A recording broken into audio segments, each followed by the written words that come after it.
From Stable Ronaldo clapping back at Ninja and reminding him who actually fell off, correct me if I'm wrong, you blue-haired but I'm 90% sure the word fell off was created after your career. to Kai Cenat calling out Ninja for his backhanded compliments. So every time when like the nigga congratulate me, you don't gotta say, yeah, you broke my record. Here are the times your favorite Gen Z streamers humbled the OG Millennial streamers.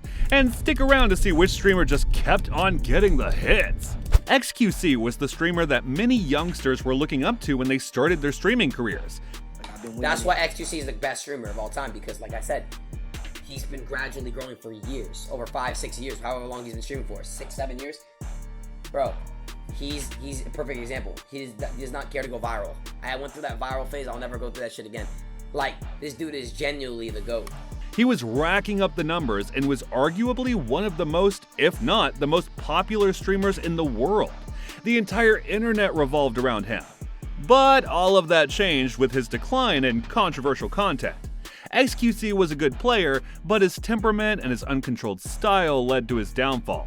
He repeatedly attracted attention for having tantrums and insulting opponents or teammates. He received several bans and was regarded as a scandal noodle of Overwatch. Apart from participating in the Team Water Challenge with Mr. Beast and Aiden Ross, for which he publicly slammed Mr. Beast for faking the numbers. Okay, I'm gonna give it a buck, I was a little bit mad at Jimmy for not ending at 5 mil because of the way that it was ending. And I was mad at him again for not ending the second time. And people will say, why are you mad at him? You're raising more money. But that's not the point though. The point is that I feel like as a person, it was not as a streamer. As a person, I was mad because the guy, Hayes, he was paying money for charity to wrap it up.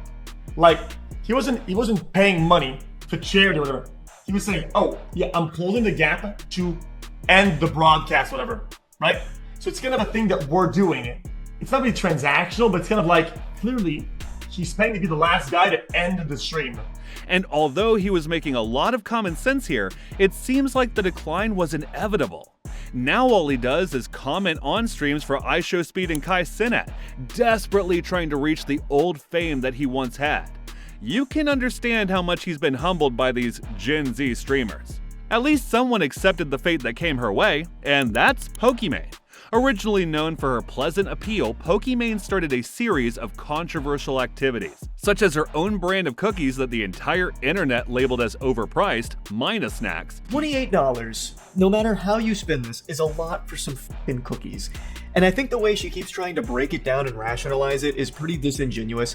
It's $7 a bag, and that's still expensive, but then you also have to factor in that the bags aren't even big to begin with. It's 4 ounces per bag. 4 ounces of cookies for $7 is still a lot. And when confronted about this during a live stream, her response was, quote, "If you're broke, just say so." But the real deal came on Colin and Samir's podcast, where she admitted that the era is over and there are no female streamers on the level of Kai and Speed.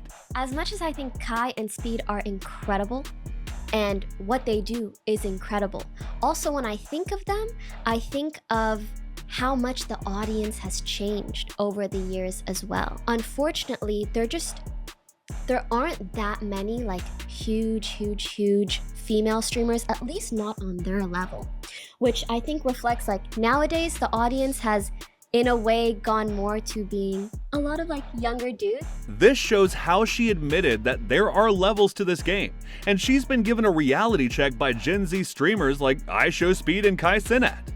And there is legitimate proof as to why Kai Cenat will be at levels that Pokimane can only dream about. Let's hop into Mafiathon 3 and see how the youngster from Brooklyn humbled the entire streaming world with the biggest subathon ever. Prior to him, Ninja held all of the records possible, subs, views, you name it, until one of his biggest fans, Kai Cenat, started to play his own game.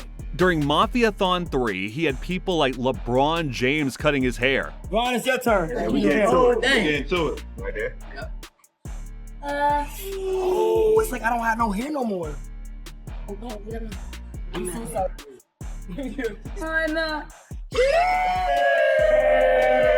Linkin Park performing live.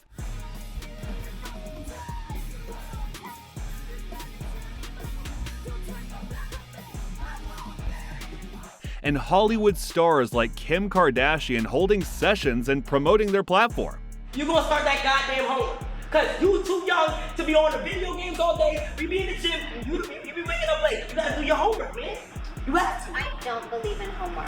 Talk that to me. That's what I mean. You know what I'm saying, bro? Like, what is homework? What's homework? I'm gonna tell you why. Because, like, You gotta go home kids and are in school for 8 hours a day. When they come home, like, they need to also then do Decompress, sports, yes.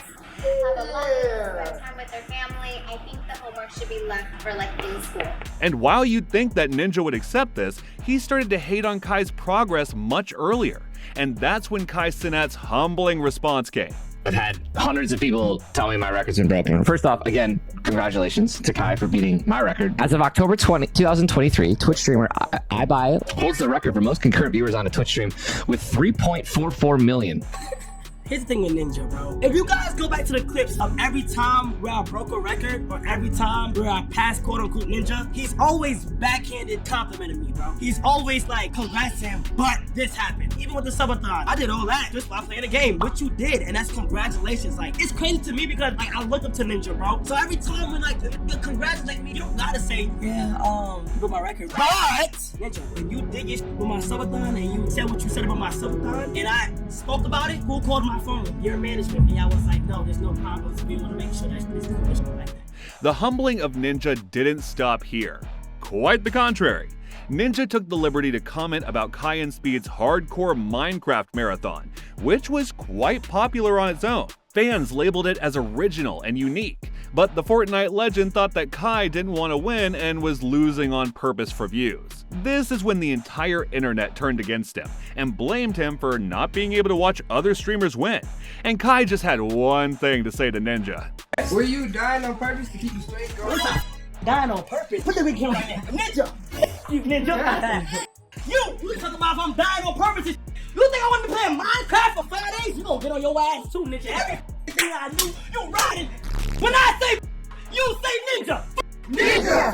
Ninja. Ninja's reputation took a massive hit, which became an even greater problem once Speed won the Streamer of the Year award 2 consecutive times without a fight.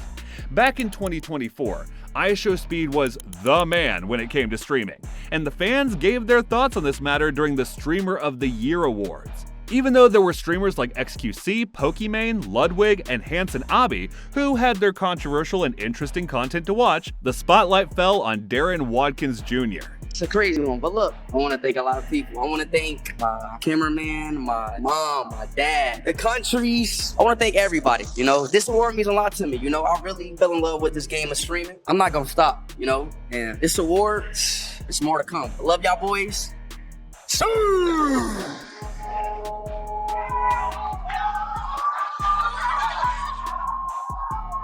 This was just the beginning. Speed continued to extrapolate his streaming style, and he went on to have a full streaming tour in the USA and in Africa and grew to more than 55 million subscribers.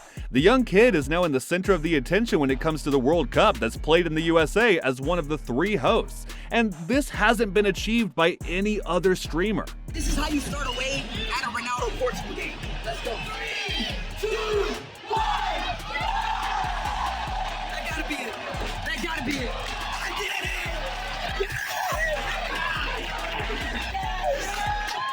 It's going. It's coming back. It's coming back. Soon. I'm him.